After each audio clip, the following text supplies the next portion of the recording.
ವೀಕ್ಷಕರೇ, ಬನ್ನಿ ಇನ್ನೊಂದಷ್ಟು ರಾಜಕೀಯ ವಿಚಾರಗಳನ್ನ ಕಂಟಿನ್ಯೂ ಆಗಿ ಮಾತಾಡ್ತಾ ಹೋಗೋಣ. ಸರ್, ಈ ಚೇರ್ ಏನ್ ಸ್ಪೆಷಾಲಿಟಿ ಅಂತ?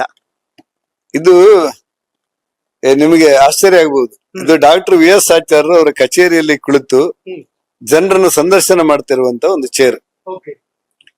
ಈ ಚೇರ್ ಅನ್ನ ನಾನು ಆ ಜಾಗ ಖಾಲಿ ಮಾಡುವಾಗ ಈ ಚೇರ್ ಅನ್ನ ನನ್ನ ಮನೆ ತಂದಿಟ್ಕೊಂಡಿದ್ದೆ.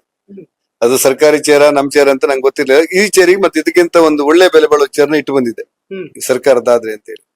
ಅವರ ಕುಳಿತ ಚೇರ್ ಆದ್ರಿಂದ ಆ ಚೇರಿನ ಬಗ್ಗೆ ನಮ್ಗೆ ವಿಶೇಷವಾದಂತ ಗೌರವ.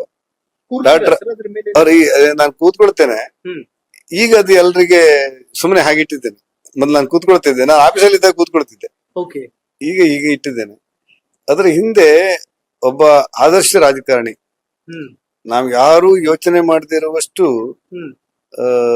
ದೂರಗಾಮಿ ಯೋಚನೆ ಉಳ್ಳಂತ ಮತ್ತು ಪ್ರಗತಿಯ ಬಗ್ಗೆ ಆಳವಾದಂತ ಆಸಕ್ತಿ ಇರುವಂತ ಮತ್ತು ರಾಜಧರ್ಮನ ರಾಜಕಾರಣ ಮಾಡಿದಂತ ಬೆರಳೆಣಿಕೆಯ ಭಾರತ ರಾಜಕಾರಣದಲ್ಲಿ ಆಚಾರ್ಯ ಒಬ್ರು. ಆ ಖುಷಿಗೆ, ಆ ನೆನಪಿಗೆ ಆಚಾರದೊಂದು ಕುರ್ಚಿ ತಂದು ಇಟ್ಕೊಂಡಿದೆ. ನನ್ನ ಜೀವನದಲ್ಲಿ ಅದೊಂದು ನನ್ ಖುಷಿ. ಆಚಾರ ಕುರ್ಚಿ ನನ್ನ ಜೊತೆಲಿ ಇದೆ ಅಂತ ನನ್ ಖುಷಿ.